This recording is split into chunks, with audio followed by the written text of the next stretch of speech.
Back to our Apple square channel. మన యొక్క Apple square ఛానల్ని ఎవరైతే ముందుగా మొదటగా చూస్తున్నారో మన యొక్క ఛానల్ని లైక్ చేయండి, షేర్ చేయండి, సబ్స్క్రైబ్ చేయండి, కామెంట్ చేయండి. ముఖ్యంగా 3 రోజుల నుంచి మేము అప్డేట్ చేస్తున్నాము అబౌట్ 10th స్టాండర్డ్ యొక్క రిజల్ట్ గురించి. ఈరోజు రిజల్ట్ రానే వచ్చాయి. ఈ రిజల్ట్లో భాగంగా ఆంధ్రప్రదేశ్లో మొత్తము 6,16,000 మంది విద్యార్థులు యొక్క ఎగ్జామినేషన్కు హాజరు కాగా వారిలో 5,34,574 మంది పరీక్షకు ఉత్తీర్ణులయ్యి పాస్ పర్సంటేజ్ సాధించడం జరిగింది. 86.69గా నమోదైంది పాస్ పర్సంటేజ్. మరియు వీరిలో జిల్లాల వారీగా చూసినట్లయితే పార్వతీపురము 96.37తో ముందంజలో ఉంది. అదేవిధంగా కర్నూలు జిల్లా 62.47తో లాస్ట్గా నిలిచింది.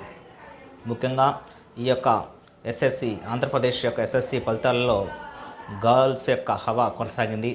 ముఖ్యంగా ఈ యొక్క ఓవరాల్ పర్సంటేజ్లో గర్ల్స్ యొక్క పర్సంటేజ్ 89.17గా నమోదైంది. మరియు బాయ్స్ యొక్క పర్సంటేజ్ కొంచెం స్వల్పంగా వారికన్నా తగ్గింది, 84.02గా నమోదు కావడం విశేషం.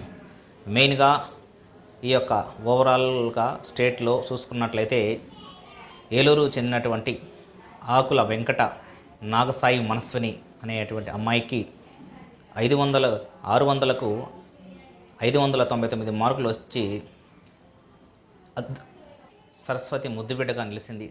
ఎందుకంటే అసాధ్యాన్ని సుసాధ్యం చేసి ఓన్లీ 1 మార్కులో మార్జిన్లో మాత్రమే 600/600 మిస్ కావటం విశేషం. ఈమె యొక్క మార్కులను మనం గమనించినట్లయితే తెలుగులో 100/100, హిందీలో 99/100, ఇంగ్లీష్లో 100/100, మ్యాథమెటిక్స్లో 100/100, సైన్స్లో 100/100, సోషల్లో కూడా 100/100 తీసుకొచ్చి చరిత్ర సృష్టించింది. ఈమెను నిజంగా మనము సరస్వతి ముద్దుబిడ్డగా కొనసాగించవచ్చు, మనము అభినందించవచ్చు కూడా. అదే ఈమె యొక్క ఇలాంటి వారిని, ఇటువంటి వండర్ కిడ్స్ను మనం ఆదర్శంగా తీసుకొని ఎంతోమంది విద్యార్థులు ముందుకు కొనసాగించవలసిన అవసరం కూడా ఉంది. ఈ విధంగా ప్రతి ఒక్క విద్యార్థులు కూడా గ్రేట్ గోల్స్ని దృష్టిలో పెట్టుకొని ముందుకు సాగి మీ యొక్క భవిష్యత్తుని బంగారు బాట చేసుకోవాలని కోరుకుంటూ, మన యాపిల్ స్క్వేర్స్ తరఫున కోరుకుంటూ, ఈ వీడియో కానీ మీకు నచ్చినట్లయితే షేర్ చేయండి, లైక్ చేయండి, సబ్స్క్రైబ్ చేయండి, కామెంట్ చేయండి.